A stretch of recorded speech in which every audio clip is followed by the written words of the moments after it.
İnsanlar sizi bugün uğurlu qadın kimi tanıyır. Bəs Arzu xanım özünü necə tanıyır? Yəni necə ifadə edə bilər özü haqqında? Cəngavər ruhlu xanım deyək, Amazonka qadınlarıdır. Amazon qadınları.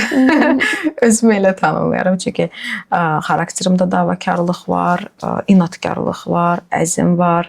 Bunun fərqindəyəm və bu xüsusiyyətimi də çox sevirəm. Bəs daha bu cəngavər ifadəsini daha belə geniş ifadə edə bilərsiniz bizim üçün ki, yəni necə bu ifadəyə qərarına gəldiniz ki, siz cəngavər qadınsınız? Bir qadın olaraq heç vaxt yenidən başlamaqdan qorxmamışam. Hər dəfə çıxılmaz dediyim vəziyyətlərdən çıxmışam və düşünürəm ki, hər dəfə sıfırdan başlamağım da böyük bir mənəvi bir güc tələb eləyir və cəngavər o demək deyil ki, əlinə bir belə döyüş silahı alıb döyüşəsən. Mənəvi olaraq özümü çox güclü bir qadın hesab edirəm. Bugünkü arzu olmaq üçün ən ağır nəyi itirmisiniz? Gəncliyimi. Mənim gəncliyim olmur. Bunu daha da belə deyim, mövzunu açsaq, məsələn, bir uşaqlıq illərindən birbaşa olaraq evdar bir xanım olmuşam. Yəni mənim gənclik illərim, gənclik illərim olmayıb. Yəni uşaqlıq və gəncliyi yaşamamısınız o mənada? Uşaqlığım olub, amma gəncliyim olmayıb. Yəni masaya çox təmiz bir gəncliyimi qoymuşam. Və bu gəncliyin olmayıb bu etapa necə bir keçid eləmisiniz? Yəni ailə quraraq mı? Ailə quraraq, bəli, ailə quraraq sevdim, ailə qurdum və artıq belə deyim də, yəni evdar bir xanım oldum. Bir qadının həyatında ən təhlükəli qərar sizcə nədir? Ən təhlükəli qərar. Mən öz mamamdan misal gətirə bilərəm. Mamamın 55 yaşı var və anadan əziz bu həyatda heç nə yoxdur, heç kim yoxdur. Mən mamamı misal gətirərək, sitat gətirərək deyə bilərəm ki, mama geriyə dönüb baxanda həyatını uşaqlarına da adayıb yox, qohuma, əqrabıya, yəni özündən başqa hər kəsə həyatını fəda eləmək. Mən düşünürəm ki, ən təhlükəli qərar budur. Çünki bir yaş dövr olur, övladlar da ailə qururlar, artıq hamı yerbeyer olunur və sən belə oturub geriyə dönüb belə baxırsan ki, mən özüm üçün neynədim? Kaş istəyərdim ki, bax, mama təzədən cavan olardı, təzədən həyatını istədiyi kimi yaşaya bilərdi. Düşünürəm ki, bir qadının ən təhlükəli qərarı öz həyatını söndürmək. Yəni bir an olur ki, söndürür öz həyatını və uşaqlara adayır, öz həyatını dayandırır. Bəli. Yəni mən də elə düşünürəm ki, bəzi analar bunu etməməlidir. Yəni özünü tam olaraq fəda eləməməlidir ki, bir dövr gələndə, bir an gələndə onu deməsin öz-özünə. Yəni, bəli, çünki həyat o qədər templi formada axır gedir ki, yəni uşağı bağçaya yola salım, məktəbə yola salım, onu da eləyim, bunu da eləyim, universitetə yola salım. Bir də ayılırsan ki, mənim yaşım da gedib, artıq o gümrah halım yoxdur, o sağlam halım yoxdur və onda da artıq peşmançılıqlar başlayırlar. Arzu xanım, heç olubmu ki, verdiyiniz qərara görə gecələr yata bilməmisiniz? Yox. Düşünürəm ki, mənim verdiyim hər qərar, onun nəticəsi mənim ürəyimi açan olmasa belə də o mənim üçün bir dərs olub və oradan da özümə maksimum dərəcədə fayda çıxartmışam. Peşmançılıq çəkməmisiniz? Yox.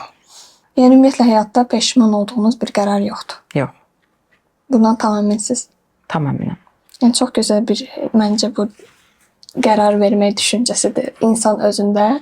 Çünki bəzən olur ki, adam öz-özünü yeyir ki, bəlkə mən onu eləməyərdim. Yox, məndə elə şey olur. Çünki hər zaman bunun fərqində olmuşam ki, mənim başıma gələn pis bir şeydə mütləq mənim oradan çıxardacağım bir dərs var və inanın ki, elə məqamlar olub ki, mən demişəm ki, bax, o yaşadığım mənfi təcrübə bugünkü gündə mənim lehimə işləyib, dəfələrlə bu olub. Ona görə də bunun fərqindəyəm ki, hər qərarım, hər addımım mənim xeyrimədir. Düz yoldasınız yəni. Bu səhvləri eləyə-eləyə. Bəli, yəni səhv qərar yoxdur. Addımı atıramsa, bu mənim beynimin məhsuludur və mən hardasa qismən də qismətə inanan biriyəm ki, yəni bu qismətimdə var idi. Mən bu addımı atdım. Demək ki, vardır burada bir o diri hikməti. Demək ki, mənim buradan çıxardacağım bir dərslər var idi. Bəli, bu dərs də mənim xeyrimədir, mənim əleyhimə deyil. İnsanlar güclü qadınları həqiqətən sevir, yoxsa sadəcə uzaqdan heyran olur sizcə? Qismən heyran olurlar, amma sevmirlər. Məncə də Sevmirlər. Çünki mənim bir periodum var idi ki, mən onda daha mülayim xarakterli, daha hər kəsə necə deyim, açıq bir insan olmuşam və bilirsiniz necə, hamının xoşuna gəldikcə rahat xarakterli biri olursan. Bilirsiniz necə? Yox deməyə bacarmırdınız. Yox deyirdim. Sadəcə bilirsiniz necə belə yoxu da elə deyirdim ki, qarşımdakı insanın xətrinə dəyməsin, düşünürdüm, empati qururdum falan. Amma indi kəskin olaraq, yəni həm məsafə qoyuram, həm yox deməyə bacarıram. Bu da insanlar artıq sən onların komfort zonasından çıxmış olursan. Yəni onlar tək qalmaqdan qorxmurdunuz. Yəni ümumiyyətlə ətrafıca olmayacaq da, yəni əvvəlki kimi. Mən tək qalmaqdan qorxmuram. Niyə? Yəni mənim ailəm var, mənim anam var, atam var, həyat yoldaşım var, övladlarım var. Tək qalmaqdan qorxmuram. Güclü qadın olmaq sizə nə bahasına başa gəlib? Güclü qadın gəncliyim. Gəncliyim. Fəda eləmək olur. Bəli, gəncliyim. Yəni mən siz gəncsiniz, niyə elə düşünürsünüz ki, yəni hələ çox gəncsiniz düşünür. Yaşım gənc ola bilər. Lakin yaşadığım təcrübələr, həyat tərzim falan düşünürəm ki, yaşıdlarımdan çox ciddi formada fərqlənirəm. Məsələn, mənim bugünkü gündə həm yaşıdlarımın qayğıları tamamilə fərqlidir. Mənim bugünkü gündə həyat tərzim, qayğılarım tamamilə fərqlidir. Arzu xanım, qadın pul qazandıqca münasibətlər niyə dəyişir? Qadın pul qazandıqca sağlam münasibətlər dəyişmir. Dəyişmir. Sağlam münasibətlər dəyişmir. Çünki kişi özünə nə qədər çox güvənirsə, qadının parlamağından, qadının irəli getməyindən, qadının qazanmağından qorxmur. Çünki özünə güvənir. Bilirsiniz necə, maddi vəziyyət elə bir haldır ki, sahibkarlar da məni başa düşərlər, anlayarlar ki, məsələn, bugün biznesində müsbətdəsənsə, qazancdasansa, mənfəətdəsənsə, səhəri günü mənfidə ola bilərsən.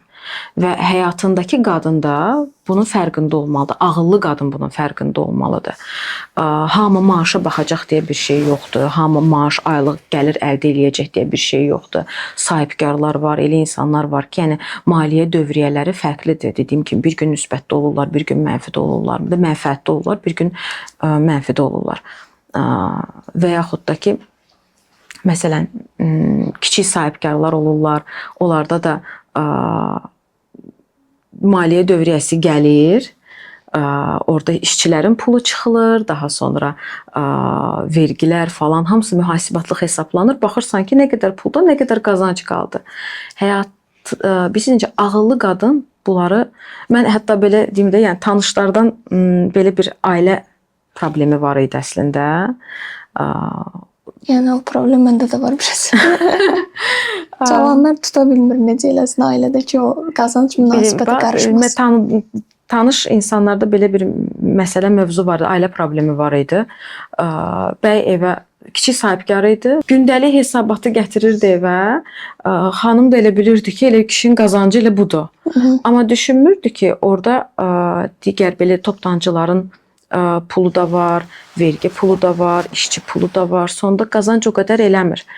Düşünürəm ki, qadınlar özlərini maksimum dərəcədə günümüzdə təkmilləşdirməlidirlər. Daha çox bilinclərini artırmalıdırlar. Ailə içində ki, ən azından kişini başa düşə bilmə qabiliyyəti olmalıdır. Olmalıdır. Qadın qazandıqca da özünə güvənən bir kişi heç vaxtı onun kompleksini yaşamaz, qadına qarşı münasibəti dəyişmədi. Əgər elə bir hal yaşanırsa, düşünürəm ki, bu kişinin özgüvənsizliyindən irəli gəlir. Bəs büdcə olaraq sizcə bu bir olmalıdır, yoxsa? Mütləq surətdə. Yəni xanımla kişinin büdcəsi bir olmalı. Büdcəsi eyni olmalıdır. Niyə belə düşünürsünüz? Bəs o deyim var ya, yəni mən pulum, sən pulum. Xeyr. Ya səhv deyim? Xeyr. Bilirsiniz necə? elə qadın özü kişiyə o güvəni verməlidir. Yəni qadın qazanırsa, o da gətirib büdcəyə qoymalıdır ki, yəni bu o pişidir. Bəli. Və mən istədiyim vaxtı öz büdcəmdən artığını da yoldaşımdan götürə bilərəm. Yəni büdcə əgər ortaqdırsa, düşünürəm ki, Daha sağlam olacaq. daha sağlam münasibət olur, daha şəffaf münasibət olur. Bilirsiniz necə? Mamamın bir sözü var həmişə, deyir, düz əyrini kəsir. Yəni mən əgər bugünkü gündə qazancımı gətirib şəffaf masaya qoya bilirəmsə, qarşımdakı insana güvəndiyimdəndir. Münasibətin Eynən də o. Eynən də o. Çünki münasibətlər də qarşılıqlı olmalıdır. Mən o qarşılığı görməsəm, düşünürəm ki, bəlkə də mən də. Bəs biz indi çəkilişdən qabaq müzakirə eləmişdik. Demişdiniz ki, yəni evə daxil olanda siz artıq güclü qadın olmursunuz da. Yəni yoldaşınıza güvənirsiniz, tam özünüzü sərbəst buraxırsınız. Bəs o güclü olmaq demək daha mən düşünürəm. Bir qadın əgər pulunu gətirib qoyursa, bax elə orada da biz orada da elə yanılırıq. Bizim ən böyük səhvimiz də bir qadın olaraq düşünürəm ki, elə ondadır. Biz pul qazandığımızı düşünürüksə, elə bilirik ki, yəni biz kişilərdən daha güclüyük. Bəlkə qadın çox qazanır. Burada nə var ki? Qadın hər zaman elə necə Lagres deyir, bir ilan kimi hər zaman mövcud vəziyyəti öz xeyrinə, öz lehinə çevirə bilməyi bacarmalıdır. Mən işdə, məsələn, mənim işim kişilərdən ibarətdir. Bütün günü bəylərin, belə deyim, içində oluram. Lakin qapıdan içəri girəndə, artıq evə daxil olanda, mən bir qadınam və bir anayam. Və çox şeyləri də bilmirəm, nə hikmətdirsə, çox şeyləri də bacarmıram. Halbuki işdə daha belə xarakterim inadkar, ötkəm, daha əzmliyəm. Amma evdə deyirəm, aça bilmirəm, kim eləyərsən, zəhmət olmasa. Qadın bir ilandır. Bəli, qadın bir ilandır və bilirsiniz necə, bunu mən bir rəfiqəm çox yaxşı bir söz demişdi, bunu da demək istəyirəm. Bəzən elə kəlmələr olurlar ki, bizim həyatımızda bir fraqment kimi harda oluruqsa, o bizim beynimizdə oturur da o cümlə. Bir dəfə bir söz işlətdi, elə belə dedi. Ən xoşbəxt qadınlardır, aktrisa olmağı bacara bilən xanımlardır. Tutun bu nə deyir bu? Belə çox belə mağarası əslində ilk eşidəndə, yəni onu ciddiyə qəbul eləmədim. Amma sonradan düşündükcə haqq qazandırdım ki, qadın bilməlidir, harda susmalıdır. Harda necə rol oynayır. Harda özünü bilməməzliyə qoymalıdır. Harda məsələn, mən öz işimə belə deyim də, istinadən mövzunu deyim. Məsələn, bir xanımla bir bəy gəlirlər masa seçməyə, masa almağa. Əgər xanım bir masanı bəyənirsə, amma bəy də başqa masanı bəyənibsə, deyə bilərsən ki, məsələn, canım, sən seçdiyin çox gözəldir. Mən onu da çox bəyəndim. Amma bu olsa daha yaxşı olardı. Amma bilirəm ki, sən mənim xətrimə dəymərsən. Amma yenə də bax da, yəni sözü həm bu tərəfi işlədirsən, həm o tərəfi işlədirsən. Zaten o özünü, biz incə kişilərdə özünü isbat eləmə bir instinkti də var da ki, yəni özlərini sübut eləsinlər, özlərini daha qadından güclü göstərsinlər. O qadının gözünə girməkdən ötürü, o qadına özünü bir daha da sübut eləməkdən ötürü, o mütləq ki, qadının istədiyini onu eləyir. Amma dolayı yolla. Amma dava, dalaş, hiqqə ilə olanda o düzgün deyil. Prinsip yaranır hər iki tərəfdə. Növbəti suala keçirəm. Bəzən qadın uğurlu olduqca çətin qadın damğası alır. Siz bunu yaşamısınız? Yəni çətin xarakterli qadın. Mən əslində qabaqlar çox dediyim kimi mülayim idim. Heç kimin xətrinə dəymirdim. Empati qabiliyyətim çox yüksək idi. Hər kəsi anlamağa çalışırdım falan. Amma indi son 5 ildir düşünürəm ki, xarakterimi getdikcə o daha da törpüləmişəm. Və indi bəli, mənə deyirlər ki, çox qəliz xasiyyəti var. Çox çətin xasiyyəti var. Özünü çox bəyənir. Özündən başqa heç kimi düşünmür. Bunu eşitmək bəs sizin üçün eqoludur. Xoşuma gəlir. Xoşunuza gəlir. Xoşuma gəlir, bəli, xoşuma gəlir. Bəs çətin xarakterli olaraq ailənizin içində də elə düşüncə var sizə aid yoxsa? Yox. Ailəmin içində mən arzu o belə deyim də, yəni çöldəki kimi Arzu xanım deyiləm. Yəni qapıdan çölə çıxanda mən Arzu xanımam. Amma evə daxil olanda mən Arzuyam, mamayam, Arzuşkayam. Bəs bir də bu suala toxunmaq istəyirəm. Yəni çətin xarakterli, çünki çox eşidirik bu sözü. Yəni ətrafda nəsə bir xanım kapriz olanda və nəsə olanda ətraf azalır, mühit, geniş mühit azalır. Daima çıxdığın rəfiqələr olmur. Çünki artıq yox deməyi bacarırsan və bu hansı nöqtədə sizdə alındı? Yəni bunu dərk eləmək, bunu başa düşmək, yəni hamıya uyğun, hamıya yola gedən biri olmasan da olar. Hansı məqamda? Oy. Çətin sual oldu bu. Bu zamanla gəlir. Güncəlləmə insana zaman. O yaşla gəlir. O zamanla gəlir. Bilirsiniz niyə? Mənim bayaqları sizə qeyd elədim ki, mənim bugünkü gündə məsuliyyətlərim mənim həmyaşıdlarımdan qat-qat fərqlənir. Mən bugünkü gündə 31 yaşında 3 uşaq anasıyam. Və mənim maşallah gününüz olsun. Və mənim bugünkü gündə kifayət qədər məsuliyyətlərim var. Gördüyüm işimlə paralel mən həm övladam, həm gəlinəm, həm anayam, həm həyat yoldaşıyam, həm bacıyam. Mənim kifayət qədər məsuliyyətlərim var. Qabaq uşaqlar balacaydılar. Dayənin yanında qoya bilirdin, harasa çıxa bilirdin falan. Amma böyüdükcə artıq işimlə görürüm ki, mən onlara daha çox zaman ayırmalıyam. İndi ancaq işim, övladlarım, işim bu qədər. Arzu xanım, ən böyük riskiniz nə olub? O risk sizi dağıtdı, yoxsa daha da böyütdü, gücləndirdi? Ən böyük riskim mənim erkən yaşda ailə qurmağım oldu. Dedim ki, mən 18 yaşında artıq anaydım. Sevib ailə qurmuşdum və hər zaman onu qızıma da deyirəm, bacıma da deyirəm.